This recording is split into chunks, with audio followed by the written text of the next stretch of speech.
Hi everyone, this is Aaron for Zollotech, and we're going to review the Logitech K760 wireless Bluetooth keyboard. This is a pretty unique keyboard for a couple different reasons. I actually bought it myself. I picked it up in the Apple Store. You can get it in varying prices. It goes anywhere from $60 to $100 depending on where you buy it. And the interesting thing about this keyboard is, well, two things really. It's solar powered. It has a rechargeable battery inside it that is only recharged by this solar panel. And I've had it for months and never had to charge it or anything. It will charge via the light in the room or anything else, so that's pretty nice. You can see on the back here, there's just a couple different things. There's a little Bluetooth button and a couple different rubber feet and nothing else really inside of it, or that you can remove anyway. And then on the front of it, you'll see we have a normal keyboard. It looks kind of like an Apple keyboard, and that's really because it's designed for those things. And the very unique thing is it's programmable for 3 different Bluetooth devices. So that means you can program your MacBook, your iPad, your iPhone, or really anything else that will accept Bluetooth. So it's pretty neat that way. Now, I've been using it for myself, for my MacBook, for some time, and really liked it. It's got some really great features. It does have a few downsides as well, but let me turn it on here. And I normally leave it turned on. I've never had to turn it off.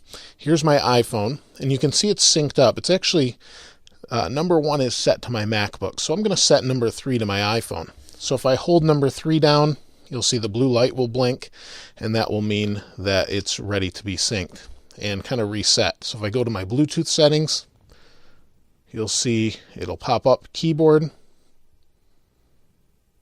It will pair, and now it's connected. So it's pretty simple. It's really that easy.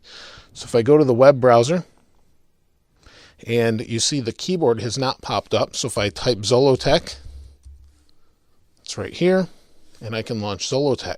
Now the neat thing is it's meant for an iPad or an iOS device. And if I hit this button here, we'll go back home. So it's pretty neat that it actually has those different functions built in, and you've got volume, things like that.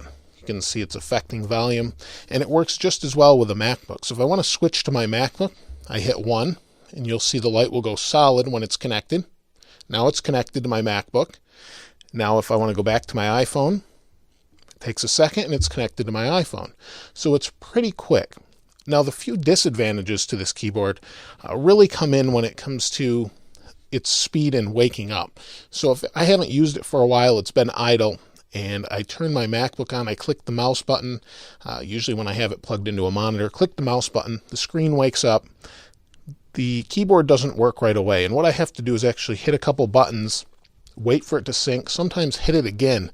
So I'll hit, the space bar or something like that, and it will finally sync. So if I sync back here, you can see my MacBook's awake right now. That's actually how I'm recording the audio, but it did take a second to connect. It seems to connect a little faster to iOS devices. But if I go back, there it's connected. And the nice thing is, like I said, it works just as well with an iPad.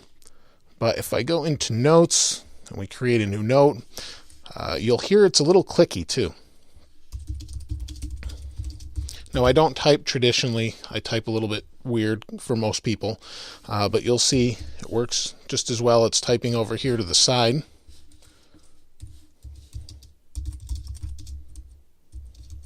So you can see it works just as well.